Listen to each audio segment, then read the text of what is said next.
Buenas tardes, querida iglesia.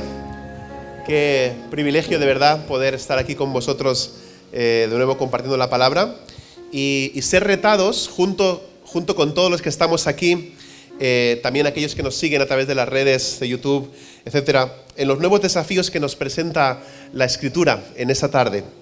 Estamos justo a la mitad de la serie de Efesios, en la que hemos titulado Esencia, las bases de la fe. Quedan otras 8 o 9 semanas más o menos y habremos terminado esta serie de predicaciones. Empezamos con la enseñanza, con la sección doctrinal de enseñanza, y hemos visto en los capítulos del 1 al 3 la riqueza del creyente, la riqueza de la iglesia, el plan de salvación, la iglesia como cuerpo de Cristo, escogidos, redimidos, unidos en Cristo. Gracias, Javi.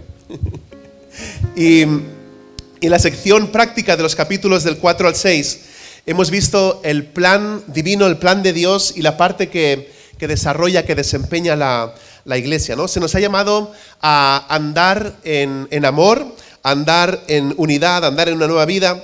Y veremos las siguientes semanas un poquito más acerca de la perfección de la iglesia como la esposa de Cristo, de la iglesia como esa esposa dice sin mancha, de la iglesia también como el ejército de Cristo.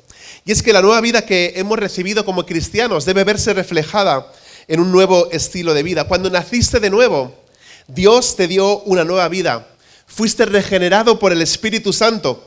Tienes una nueva naturaleza y esa nueva naturaleza debe producir también un nuevo estilo de vida.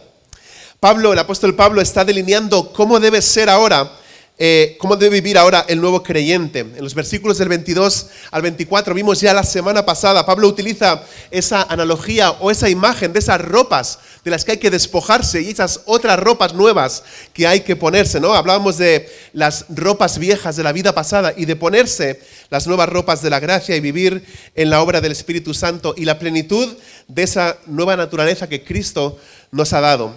Y como decía, cuando naces de nuevo, tienes una nueva naturaleza, pero ahora debemos rendirnos al Espíritu Santo. Es decir, dejar que la nueva naturaleza salga, que brote mientras caminamos esos caminos conforme Dios nos ha dicho, como Dios nos ha mandado. Nos está diciendo que nos quitemos y que nos pongamos cosas, aunque decíamos que posicionalmente eso ya sucedió en el momento en el que fuimos salvos en Cristo, pero a la práctica necesitamos implementarlo, rindiéndonos y obedeciendo la palabra de Dios. Los versículos 22 al 24 en realidad conducen a este por tanto que vamos a ver con el que empieza en el versículo 25, donde Pablo está hablando acerca de despojarse de nuevo y volver a ponerse. Pablo pasa de una conversación teológica muy elevada en esos 3 primeros capítulos sobre esas dos naturalezas al comportamiento esencial por el cual debe andar el cristiano, que es que caminar en amor, dice la palabra. Pablo nos va a dar 5 mandamientos de cómo debemos caminar. Dice que debemos decir la verdad, que debemos controlar nuestra ira, que no debemos robar, sino que tenemos que trabajar con nuestras manos para tener con qué proveer a otros. Vamos a ver también que no usamos nuestra boca para el mal, sino para el bien. Y en quinto lugar, que no debemos ser crueles o unos amargados, sino como leeremos más adelante, misericordiosos, perdonándonos unos a otros, así como también Cristo os perdonó, como también Dios os perdonó en Cristo. Pero antes de desgranar estos versículos, estamos en Efesios capítulo 4 del 25 al capítulo 5 versículo 2. Quiero señalar 3 características muy importantes de lo que tienen en común estos mandamientos. La primera de las características es que en todos estos versículos, todo esto se refiere a nuestras relaciones. Nuestra vida cristiana no está diseñada para vivirla solos o vivirla aislados. No existe tal cosa como el cristiano llanero solitario. No sé si para los más jóvenes sabéis lo que es el llanero solitario. Tal vez los más mayores aquí en la sala lo saben, pero aquellos que habéis visto, yo hasta me había leído el cómic, imagínate lo viejo que soy ya. Bueno, estos 43 años de mi infancia se me están haciendo un poquito complicados ahora últimamente. Pero el llanero solitario, si te acuerdas, ni siquiera iba solo, ¿no? Siempre había un indio que lo acompañaba, un indio nativo americano en todas sus aventuras. Así que no existe, como digo, tal cosa como el cristiano llanero solitario. Tenemos que vivir nuestra vida cristiana en el marco de la familia, en el marco de nuestro trabajo, en el marco de nuestro vecindario, en el marco de nuestras amistades. En esta porción de la palabra aparece otra vez esa famosa frase, los unos a los otros. Así que la idea de caminar en amor es que caminemos en amor los unos con los otros. La segunda característica de estos 5 pecados que debemos evitar y virtudes que debemos adoptar es que cada ejemplo tiene una prohibición negativa, pero a la vez se nos da después un mensaje, un mandamiento en positivo. No debemos mentir, pero dice que lo positivo es que tenemos que decir la verdad. No tenemos que robar, pero lo positivo es que tenemos que trabajar con nuestras manos para tener que compartir con los más necesitados. Está lo lo negativo juntamente con lo positivo. La tercera característica es en que en cada uno de estos casos la Biblia da una implicación teológica para el mandamiento. ¿Qué quiere decir esto? Que la creencia y el comportamiento siempre van de la mano. Hay una referencia al Antiguo Testamento o una implicación teológica y os las voy a explicar a medida que avancemos un poquito en el texto, así que abrochaos los cinturones y preparaos porque este viaje en esta tarde empieza bastante fuerte. Tengo muchas cosas para compartir, son solamente 5 versículos y quiero hacerlo en el tiempo necesario para que nadie se aburra, para que nadie se duerma, pero también para que todos os quedéis con las ganas de más. Que cuando haya terminado digas, quiero más del Señor, quiero más de la palabra, voy a llegar a mi casa, voy a seguir leyendo Efesios. Así que bueno, en primer lugar, Pablo nos dice que no digamos mentiras, sino que hablemos la verdad, que no seamos mentirosos, que seamos veraces. Eso está en el versículo 25, lo tenéis también en la pantalla y obviamente pues lo tenéis en la Biblia, así que si lo has traído, abran en Efesios capítulo 4, versículo 25, dice así, por tanto, dejando a un lado la falsedad, hablad verdad cada cual con su prójimo, porque somos miembros los unos de los otros. Así es como traduce la Biblia de las Américas, dejando a un lado la falsedad. Así que no se trata solamente de no mentir con el hablar, sino de dejar toda falsedad en nuestra vida. Tiene una implicación más amplia que solamente aquello que decimos al mentir, ¿no? ¿Sabes? Creo que la sociedad estamos acostumbrados a tanta falsedad que cuando hablas con verdad o directamente con las personas se ofenden. Porque están acostumbrados a que les mientas, a escuchar mentiras continuamente. Y ese es uno de los retos que tenemos en esa tarde. Y me parece muy interesante que esto es una correlación directa con los 10 mandamientos. El 9º mandamiento en Éxodo capítulo 20, versículo 16 dice, no darás o no levantarás falso testimonio contra tu prójimo. No mentirás, sería una traducción más moderna. Ahora, ¿qué es mentir? ¿Qué es mentir? ¿Qué es una mentira? Alguien dijo, una mentira es una abominación al Señor y nuestro pronto auxilio en las tribulaciones. ¿Me habéis escuchado? Alguien dijo, una mentira es una abominación al Señor y nuestro pronto auxilio ante la tribulación. Se equivocó un poquito ahí, ¿no? Mezclando algunos pasajes de algunos versículos. No creo que sea esto lo que la Escritura tiene en mente cuando nos habla de la mentira.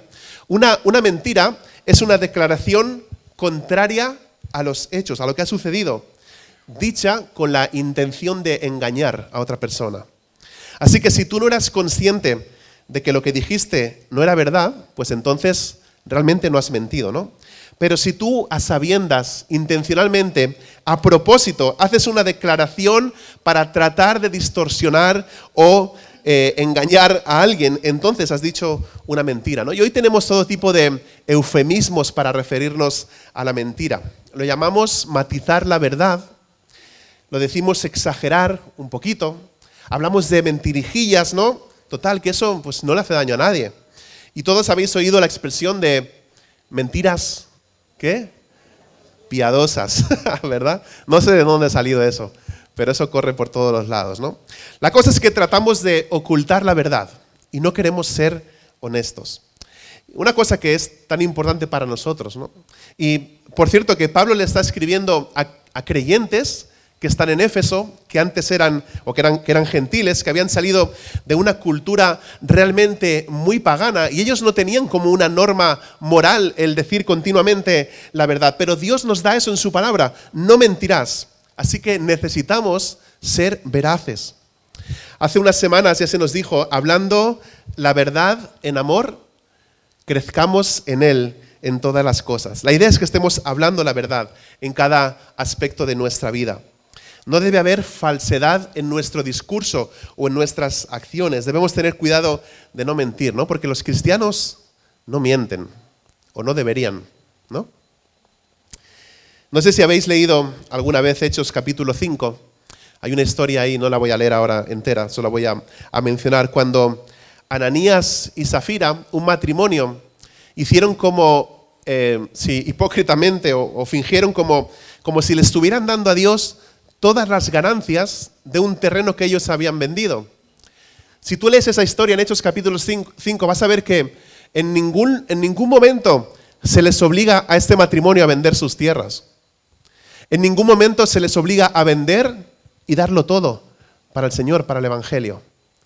Pero sí es un momento en el que la iglesia está empezando y Dios sienta un precedente con algo muy interesante que sucede, y es que ellos venden un terreno, se guardan una parte, pero le dicen a la iglesia: aquí está todo lo que hemos sacado de la venta de ese terreno. Y el Señor hirió de muerte a este matrimonio, Ananías y Zafira. ¿Podéis imaginaros una iglesia donde Dios nos hiere de muerte aquí en medio del servicio? Estás cantando ahí, ¿no? Todo lo que soy, Señor, todo cuanto tengo es tuyo. Y ¡pum! Muerto. ¿Por qué? Porque no es verdad. Porque no estás entregando ni todo lo que eres, ni todo lo que tienes, ni realmente lo has puesto a su servicio, ni lo estás entregando a Él. Ahora imagínate que estamos cantando esas alabanzas y de repente somos eliminados.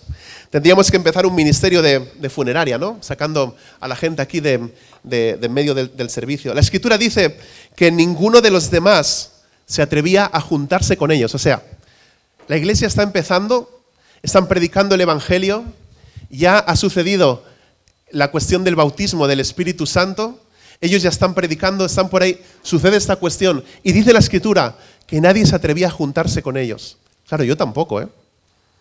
Yo si estuviera allí y escucho, es que una mentirijilla y eliminado. No sé si me uniría a ese grupo, ¿eh?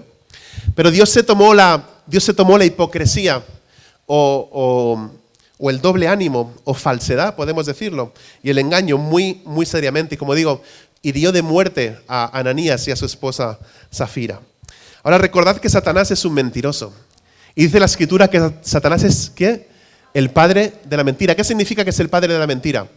Que es la fuente, que es el origen de la mentira, que es de donde salen todas las mentiras. Así que cuando nosotros mentimos, gracias Carlos, cuando nosotros mentimos, estamos jugando en el terreno de Satanás. ¿Habéis pensado eso en algún momento? Versículo 25, hablad verdad, cada cual con su prójimo. Primero dice lo negativo, ¿no?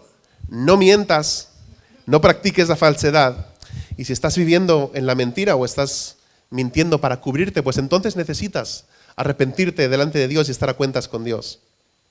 Dice la Biblia en 1 de Juan que si confesamos nuestros pecados, Él es fiel y justo para perdonar nuestros pecados y limpiarnos de toda maldad. Pablo nos da lo positivo en el versículo 25, hablad verdad cada cual con su prójimo.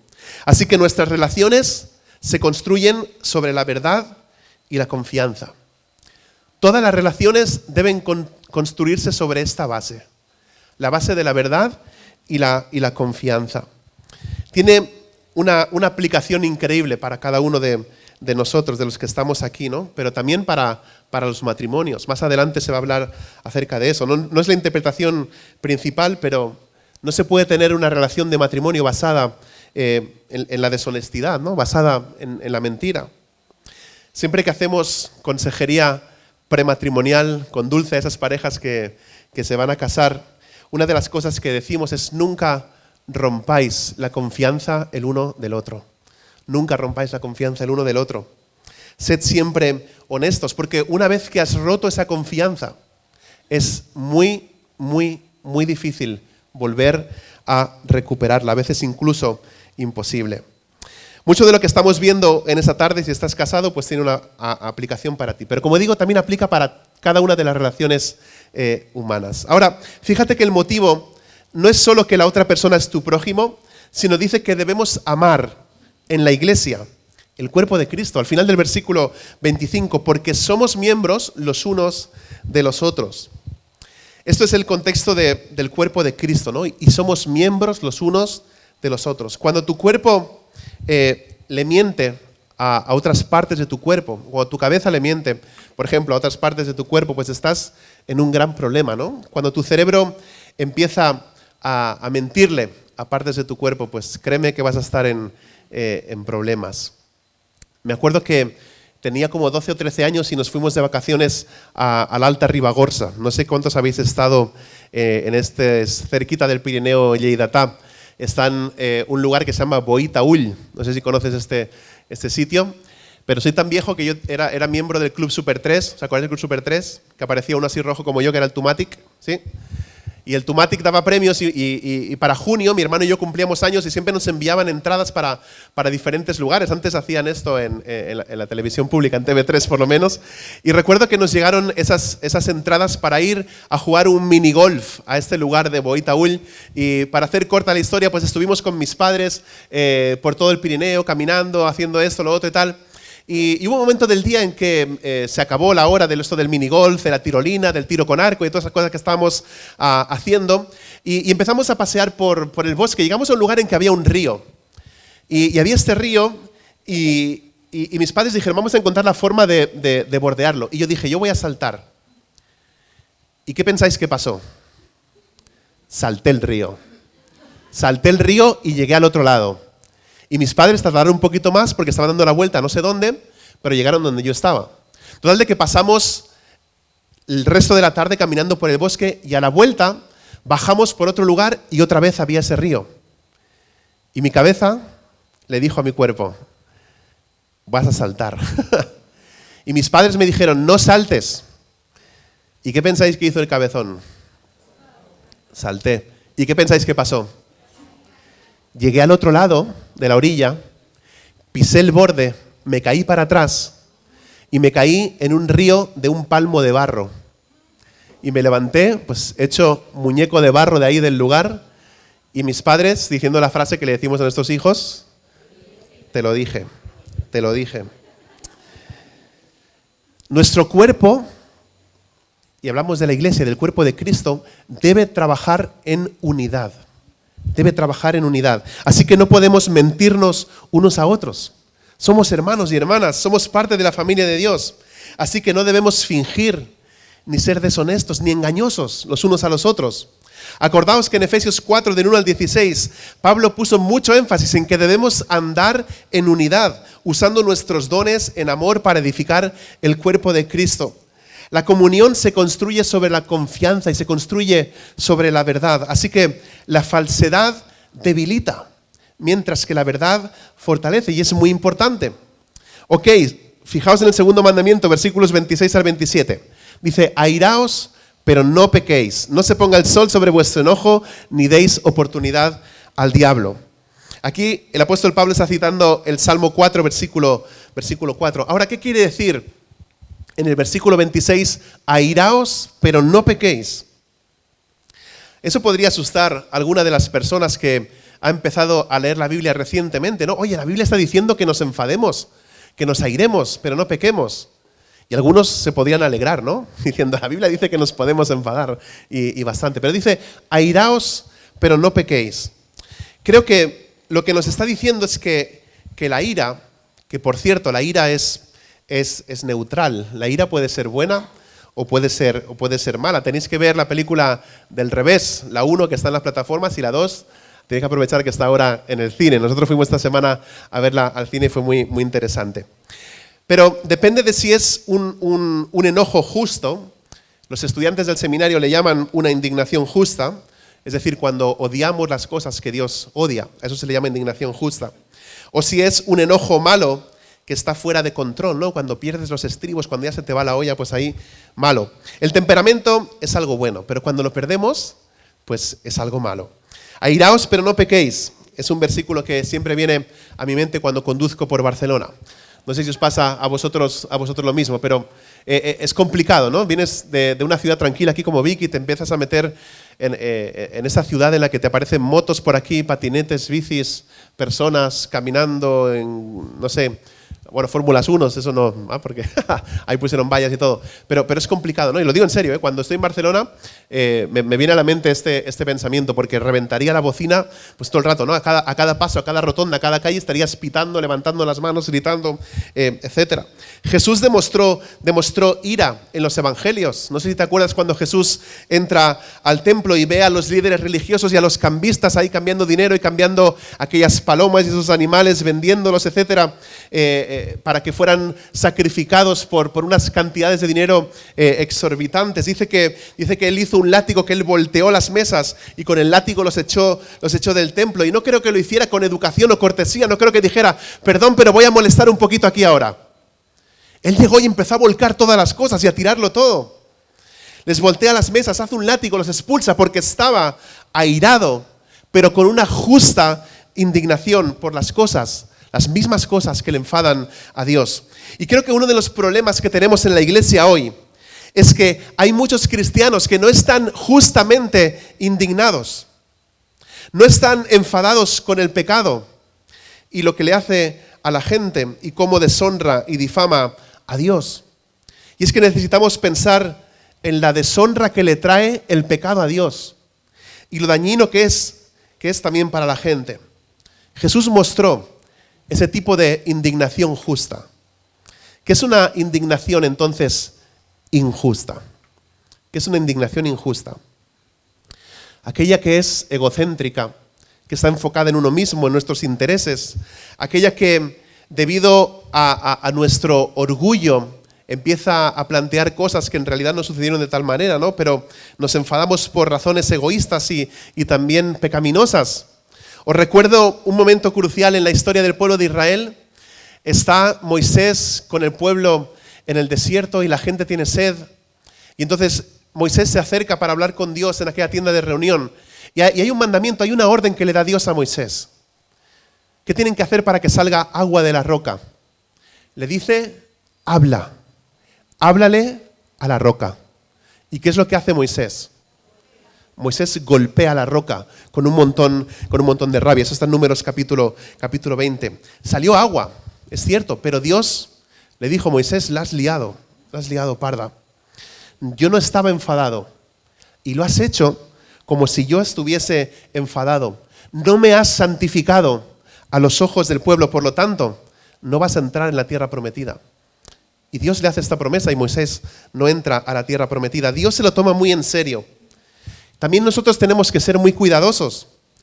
Por eso es que la Escritura dice, airaos, está bien que te enfades, ¿pero qué? Pero no pequéis. No dejes que esa ira pues te lleve a pecar.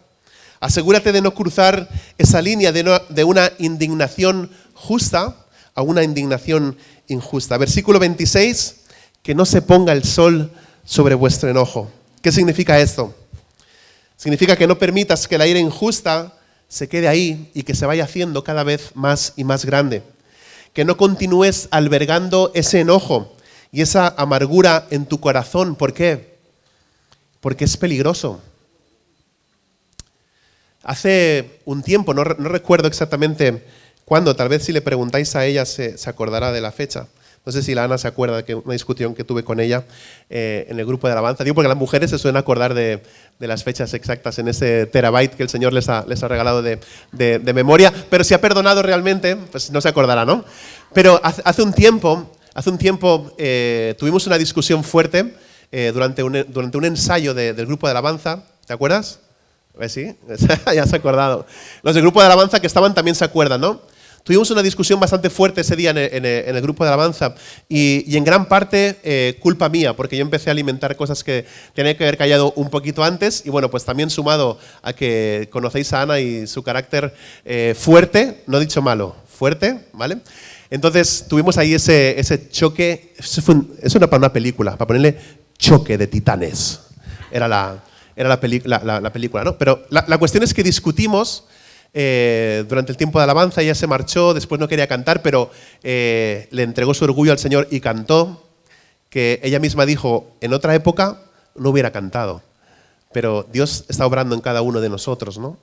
Y ella cantó, terminó el servicio y yo me fui a la puerta a esperarla y le dije, Ana, tenemos que hablar.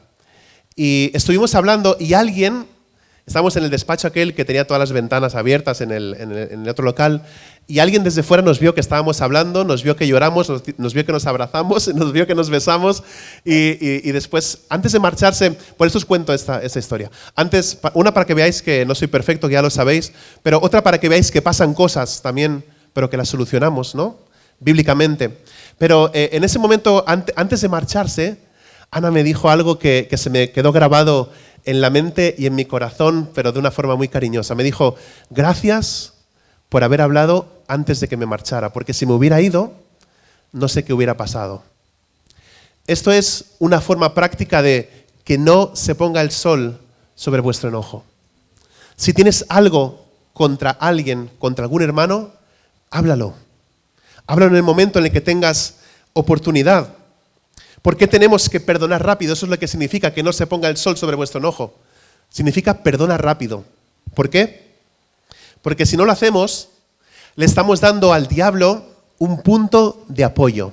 ¿Lo habías pensado de esta manera? No deis oportunidad al diablo, dice el versículo, o no deis lugar al diablo. ¿Qué sucede cuando permitimos que el sol se ponga sobre nuestra ira y nos aferramos a esa ira día tras día? Pues esa ira se convierte en maldad o en malicia. Y entonces encontramos que le hemos dado lugar, que le hemos dado oportunidad al diablo, que le hemos permitido a Satanás poner un pie en nuestro corazón y poner un pie en nuestra vida. Cristo murió en la cruz para que nosotros fuéramos perdonados. ¿Y quiénes somos nosotros para no ir y perdonar también a aquellos que han pecado contra nosotros? A lo mejor algunos de los que estamos aquí en esta tarde tenemos a alguien a quien no hemos perdonado o a quien no le hemos pedido perdón. Alguien contra quien seguimos acumulando ahí en nuestro corazón toda esa malicia, amargura, falta de perdón, y tenemos toda esa ira contra esa persona. Si eso es así, entonces hemos permitido a Satanás que tenga un punto de apoyo en nuestras vidas. No creo que como cristiano, bueno, lo dice la Escritura, ¿no? Como cristianos no podemos ser poseídos, ¿no? por un demonio o por lo que sea. Pero sí dice que puedes ser oprimido. También dice la Escritura que puedes ser influenciado por la carne y por el diablo. Y eso es una cosa muy, muy peligrosa. Tercero, si quieres apuntar, si estás tomando notas, no robar. Versículo 28. El que roba, no robe más, sino más bien que trabaje haciendo con sus manos lo que es bueno, a fin de que tenga que compartir con el que tiene necesidad. Tal vez algunos cristianos en Éfeso estaban arrastrando cosas de su vida pasada, ¿no? Y seguían incorporando pues esa cuestión del robo como algo normal en sus vidas, ¿no? Arrastrando su vieja vida a su nueva vida en Cristo. Pero dice el que robaba, no robe más. Así que si eras un ladrón antes de ser salvo, pues no debes ser un ladrón ahora que has sido salvo. Este es un versículo que necesitamos hoy en nuestro mundo, ¿no? Dice, sino más bien que trabaje haciendo con sus manos lo que es bueno. ¿Y cuál es el propósito de eso? A fin de que tenga que compartir con el que tiene necesidad. Le da la vuelta, ¿no? No está hablando ahí en plan Robin Hood, sino que está diciendo, el que roba para sí mismo, pues ya no robes más, ni para ti mismo ni para nadie, ¿no? Sino que ahora trabaja duro con tus manos, ¿y para qué? ¿Para qué? Para tener que compartir con aquellos que tienen necesidad. No solo para que podamos comprarnos lo que queremos, sino trabajar duro para que podamos ser una bendición y ser generosos con los demás y poder dar a otros. Ahora, pasamos de unos labios mentirosos a unos labios que dicen la verdad. Pasamos de unas manos ladronas o que roban a unas manos que trabajan duro para tener algo que compartir con los demás. Y es que Jesús transforma a los mentirosos en portadores de la verdad y a los ladrones en personas que son capaces de ser generosos y dar también a los demás. ¿Qué dice la Biblia? La semana pasada lo repetimos tanto que creo que se nos quedó cuando lo cantamos, ¿no?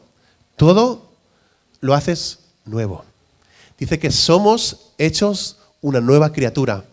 Las cosas viejas pasaron, he aquí, todo es hecho nuevo, o viene lo nuevo. Por eso cantábamos, todo lo haces nuevo. Si tuviéramos un servicio de testimonios y pudiéramos entrar en detalles acerca de nuestras vidas pasadas antes de Cristo, creo que muchos de nosotros estaríamos avergonzados de aquellas cosas que hacíamos, que decíamos, de los lugares donde íbamos, etcétera, antes de tener a Cristo. Y dice la Escritura que gracias a Dios así éramos algunos de nosotros, pero Dios nos ha liberado y nos ha librado dándonos una naturaleza completamente nueva.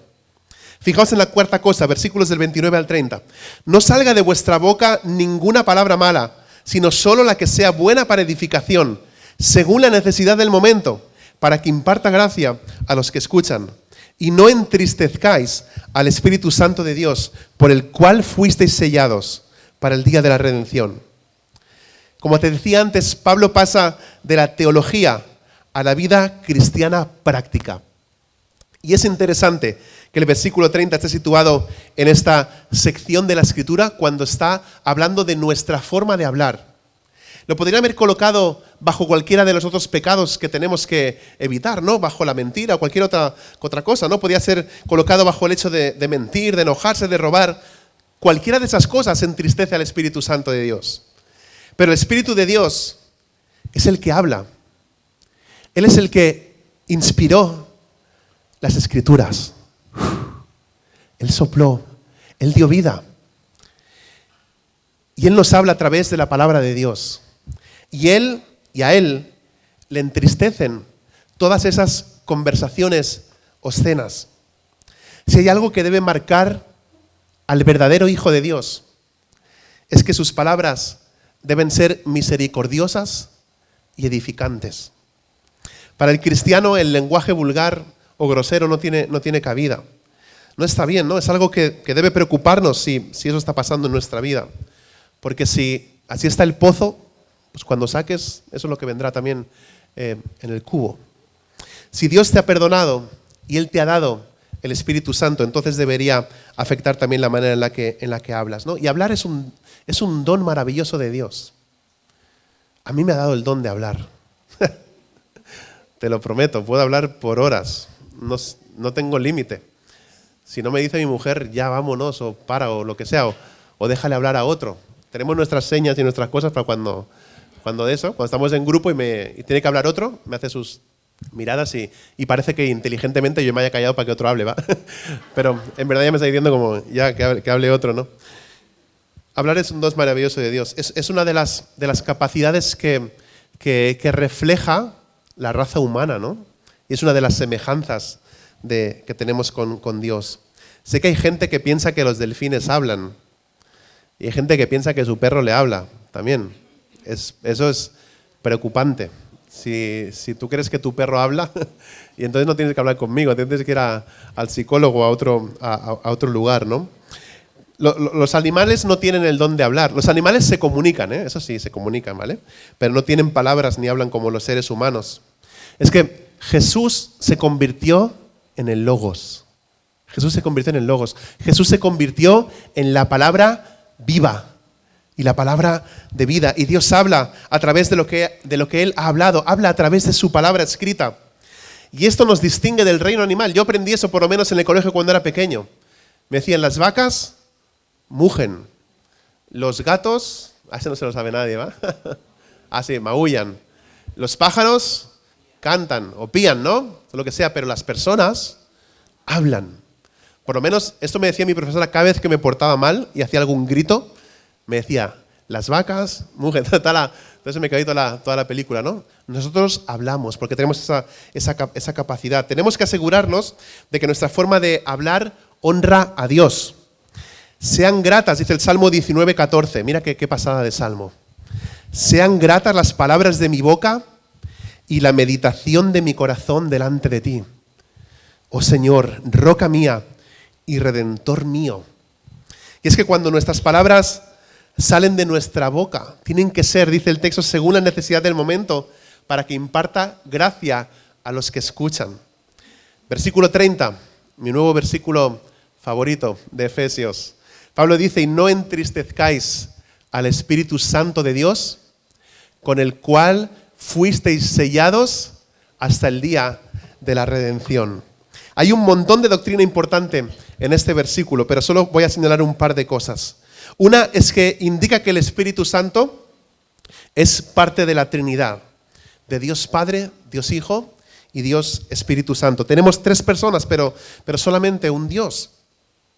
Yo sé que no entendemos la naturaleza trina de Dios. Esa Trinidad de Dios es algo que va más allá de nosotros y que es trascendente, ¿no? Y Dios no puede ser entendido con el cerebro humano, aparte de la revelación que Él nos da. Pero la Biblia nos revela que hay solamente un solo Dios, uno en esencia, pero tres personas separadas.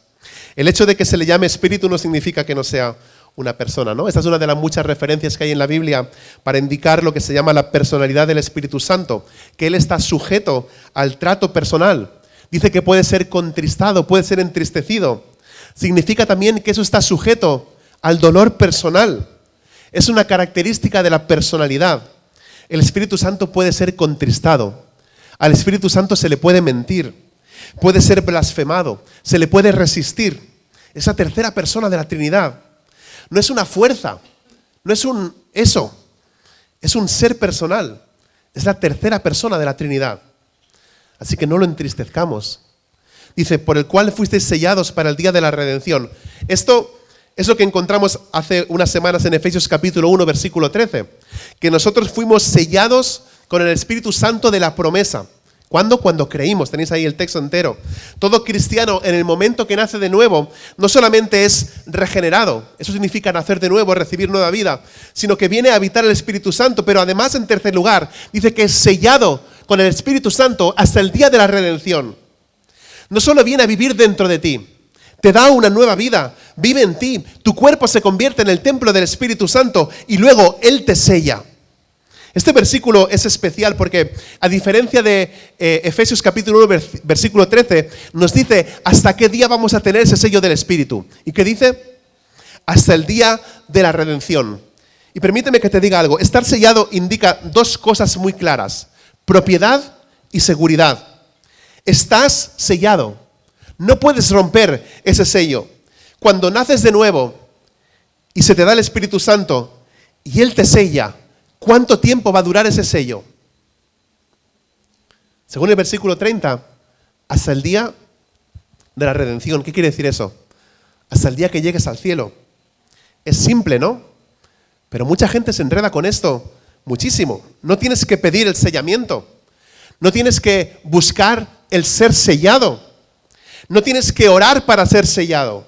Automáticamente eres sellado y estás seguro hasta que llegues al cielo. Esa es una de las indicaciones o clara enseñanza en las Escrituras de que una vez que has nacido de nuevo, no puedes perder la salvación. Si realmente, escúchame bien, si realmente has nacido de nuevo, nadie puede romper ese sello. Cuando lleguemos al cielo, llegaremos allí porque hemos sido sellados y estamos seguros por la obra del Espíritu Santo. Me encanta esta declaración, hasta el día de la redención. Y esto lo he dicho muchas veces, pero no me canso de repetirlo. La salvación tiene por lo menos tres componentes, pasado, presente y futuro. Hemos sido justificados, es decir, ya hemos sido salvados, estamos siendo santificados y vamos a ser en el futuro glorificados. Pero me llama la atención el mensaje que Pablo está tratando de transmitir, porque no está tratando de enseñar doctrina sobre el Espíritu Santo. Está tratando de transmitir que tu forma de hablar puede entristecer, puede contristar al Espíritu Santo. Y es que creo que ningún hijo de Dios debe querer causar dolor a Dios, ¿no?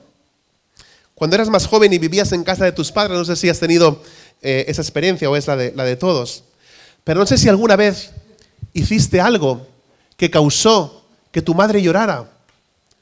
No sé si hiciste algo que causó que tu padre o tu madre se entristecieran. Y no sé si cuando pasó eso, en ese momento te sentiste mal, no por lo que habías hecho, sino por ver así a tus padres. ¿Os pasó eso en algún momento? Es lo mismo que sucede con los hijos de Dios. Yo tengo temor de Dios en el sentido de que no quiero hacer nada que le cause dolor o que le lastime a Él. Si uso palabras que deshonran a Dios, entonces entristeceré al Espíritu Santo. Y no quiero hacer eso porque quiero tener temor del Señor. Todo el contexto de este pasaje, mentir en el versículo 25, la ira en el versículo 26, robar en el versículo 28, hablar mal en el versículo 29, todos estos pecados entristecen al Espíritu Santo. No hay ninguna indicación en la Biblia de que puedas hacer que el Espíritu Santo se marche o se vaya de ti, pero ciertamente podemos contristarlo, podemos entristecerlo, podemos causarle dolor. Y lo que queremos conseguir es que la manera en la que pensamos, la manera en la que hablamos, la manera en la que actuamos, le haga sonreír a Dios, le dibuje una sonrisa a Dios en su rostro. Más adelante Pablo dice en el capítulo 5, versículo 18, sed llenos del Espíritu. No contristéis al Espíritu, sino que dejad que el Espíritu os llene. La última y quinta cosa tiene que ver con aquello que debemos hacer si queremos vestirnos de todo lo que es de Cristo. Y es que debemos de dejar de ser unos amargados. Lo has leído antes conmigo, ¿no? Versículo 31. Sea quitada de vosotros, ¿qué? Un poco de vuestra amargura. ¿No? ¿Qué dice ahí? Toda amargura. Y ese todo va antes de cada palabra, ¿vale? Toda amargura, todo enojo, toda ira. ¿Qué más? Todo gritos, toda maledicencia, así como toda malicia, dice. En otras palabras, podríamos decir, deshazte de tu mal genio. No pierdas tu temperamento, deshazte de la malicia, que es el deseo de hacer daño a alguien. Pero nos da algo positivo en el versículo 32. Más bien, sed amables unos con otros, misericordiosos, perdonándoos unos a otros, así como también Dios os perdonó en Cristo.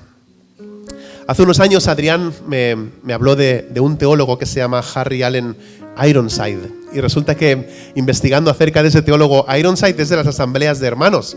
Es una de las cosas que podemos estar orgullosos de ser de las asambleas de hermanos, ¿vale? Que muchos no saben ni lo que es. Me estáis mirando con cara de esto que está diciendo. Es la denominación bajo la que estamos, la que nos da cobertura legal y en la cual participamos y actuamos. Asambleas de hermanos. Pues este teólogo, Harry Ironside, dice, hablando de este versículo en su comentario acerca de los Efesios, escucha bien esto: si no eres amable, no eres espiritual. ¿Quieres que te lo repita? Si no eres amable, no eres espiritual. Mucha gente piensa que si hablas en lenguas, entonces eres espiritual. Si tienes un montón de dones del Espíritu, entonces eres espiritual. Si traes una Biblia súper grande a la iglesia, entonces eres espiritual. Si tienes una Biblia marcada por todos los lados, aunque la Biblia no te haya marcado para nada, pero si la tienes toda marcada, eres súper espiritual. Si oras gritando y fervientemente y con mucha vehemencia, entonces esa persona es súper espiritual. Si levanta los brazos cuando canta o llora o dice aleluya en medio del culto, esa persona tiene que ser súper espiritual. Pero me encanta que Ironside dice, si no eres amable, no eres espiritual. Y es que una persona verdaderamente espiritual será amable con los demás, ayudará a los demás y será considerado con los demás. Esta es una marca de verdadera espiritualidad que no entristece al Espíritu Santo. El ser amable, servicial, bondadoso, compasivo. Perdonamos a otros, ¿por qué? Porque Cristo nos ha perdonado a nosotros. Jesús murió en la cruz y ahí estuvo el Hijo de Dios clavado. ¿Para qué? Para poder perdonarnos a nosotros y que nosotros pudiéramos perdonar a otros.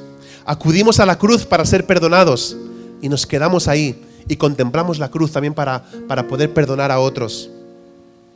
No hay base bíblica para que no perdonemos a otros que hayan pecado en contra de nosotros o que nos hayan hecho daño.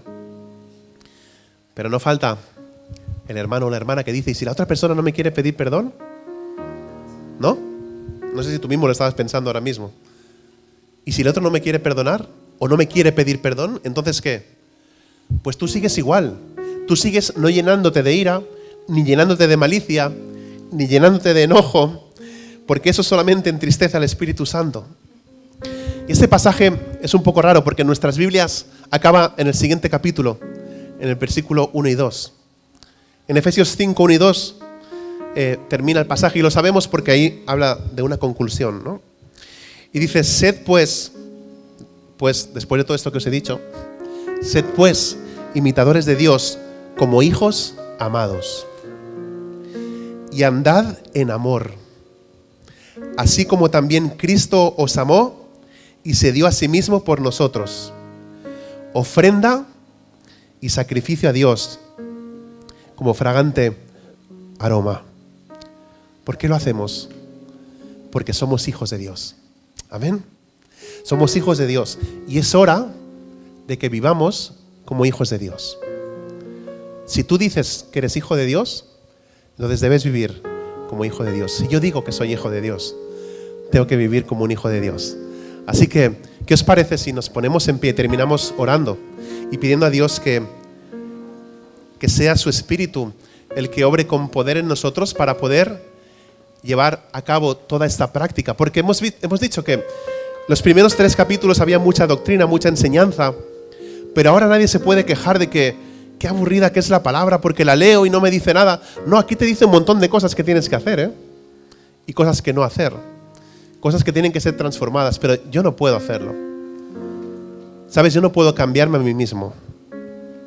Otra de las cosas que decimos en las clases prematrimoniales es, si estás esperando a cambiar a la otra persona durante el matrimonio, no va a ser posible tampoco, Tú no vas a poder cambiar a nadie, ni te van a cambiar a ti tampoco.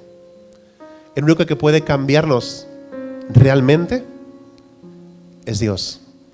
Es la obra de Cristo Jesús en nuestra vida y es la acción del Espíritu Santo en nuestros corazones.